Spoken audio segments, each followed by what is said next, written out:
સુરેન્દ્રનગર જેવા જિલ્લાઓમાં અછતગ્રસ્ત વિસ્તારોની મુલાકાત એમણે લીધી છે।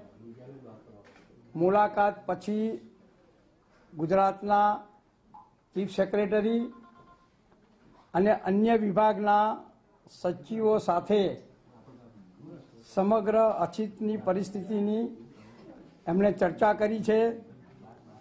ચર્ચા દરમિયાન ગુજરાત સરકારે ખેડૂતોના હિત માટે જ્યારે આ સિઝનમાં વરસાદ ઓછો થયો છે ત્યારે વખતો વખત માન્ય મુખ્યમંત્રીશ્રીએ જે નિર્ણયો લીધા છે એની પ્રશંસા કરી હતી અને સંતોષ વ્યક્ત કર્યો હતો।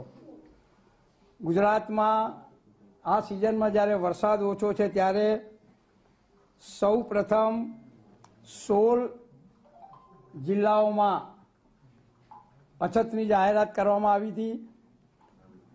પછી 51 જિલ્લાઓમાં પણ 51 તાલુકામાં પણ અછતની જાહેરાત કરવામાં આવી હતી।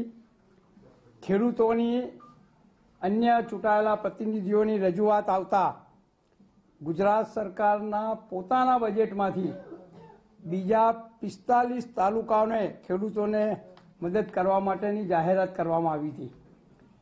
1 ડિસેમ્બરથી સમગ્ર ગુજરાતમાં SDRF નીચે 51 તાલુકા, રાજ્ય સરકારની સહાય નિમિત્તે 45 તાલુકા એમ અછતની કામગીરી 1 ડિસેમ્બરથી સમગ્ર ગુજરાતમાં ચાલી રહી છે।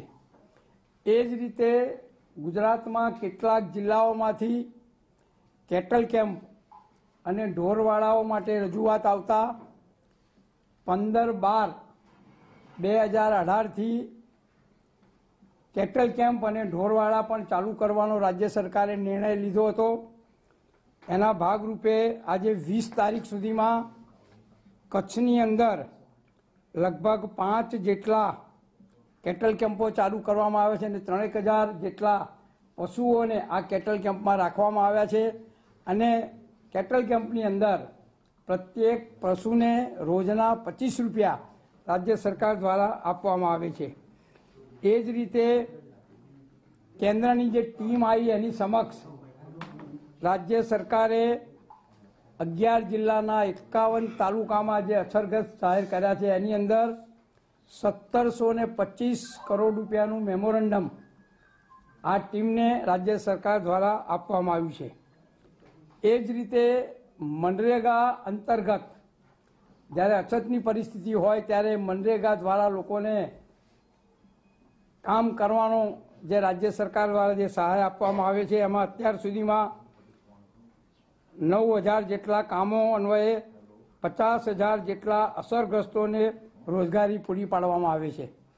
એટલે આજની અછતની મિટિંગમાં સબ કમિટીની મિટિંગની અંદર ખાસ કરીને ભારત સરકારની જે ટીમ આવી હતી એ ટીમે જે કંઈ ગુજરાતમાં અછત માટે જે કામગીરી થઈ રહી છે મુખ્યમંત્રીશ્રીએ મેં અગાઉ કીધું એ પ્રમાણે સૌ પહેલાં 16 તાલુકામાં, પછી 51 તાલુકામાં અને પછી 45 તાલુકામાં રાજ્ય સરકારના બજેટ દ્વારા ગુજરાતના ખેડૂતોને પશુધનને સાચવવા માટે, પીવાના પાણી માટે, ઘાસચારા માટે જે વ્યવસ્થા કરી છે, મનરેગા રોજગારી માટે વ્યવસ્થા કરી છે, એની આજની અમારી અછતની મિટિંગમાં વિસ્તૃત એની ચર્ચા કરવામાં આવી છે।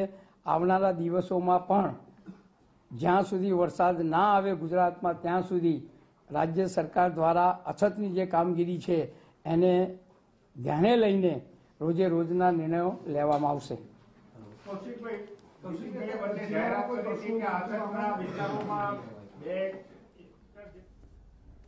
તો મહેસૂલ પ્રધાન કૌશિક પટેલે આ પ્રથમ અછત રાહત સમિતિની બેઠક મળી જ્યારે કેન્દ્રની ટીમ સમીક્ષા બેઠક કર્યા બાદની આ પ્રથમ બેઠક અને 51 તાલુકા અસરગ્રસ્ત જાહેર કરવામાં આવે છે તેને લઈને પણ તેમણે કહ્યું સાથે 45 વધુ તાલુકાઓને મદદ કરવાની પણ જાહેરાત કરવામાં આવી।